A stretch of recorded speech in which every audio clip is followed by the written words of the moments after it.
This lesson is about the importance of being ethical and ethical behavior. One really important reason for exhibiting ethical behavior and being ethical is that it inspires trust, and trust is a really important thing when you're looking for people to engage you in the activity of ethical hacking. They want to make sure that you are not going to exceed the bounds of your authority, and also that you're not going to do something that's going to damage their infrastructure or their reputation or any of their systems or critical data. As with any testing, hacking comes with risks, and it's important to always get permission before you do anything with a client or any sort of engagement. Here's an example here of an instance where someone didn't get permission and things got a little out of hand. Robert Morris Jr., also called RTM, was a graduate student at Cornell, and he wrote what was probably the first internet worm, and certainly the first that had a lot of notoriety. Morris said that the worm got out of his control, and he had originally expected that it was only going to stay in the lab where he was doing some work.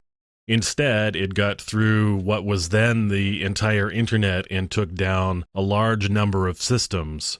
Now, one of the good things that came out of this was Carnegie Mellon decided that they would create the first computer emergency response team. But in the meantime, lots of users were without any ability to get to systems or get to the internet at large.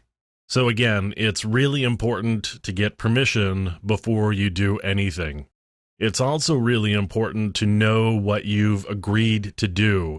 So when you get permission, you need to make sure that it's very clear what it is you've agreed to. You need to understand what the scope of your authority is and what systems you're allowed to touch and systems that you are not allowed to touch. As I mentioned earlier, hacking, as with any testing, comes with risks. And here's an example of the risk that you take with any sort of computer testing. A worker at United Airlines was doing some systems testing, and there was an error that occurred, and as a result, about 300 flights were impacted, either delayed or canceled.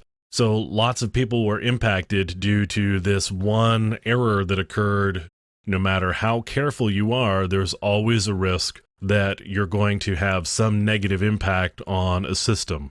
Because of that, you also want to make sure that you are communicating closely and carefully with the client or the company that you are working with. You want to make sure they know what it is you're doing and when you're doing it so that they can communicate to any customers that there's testing going on and there's a possibility for outage.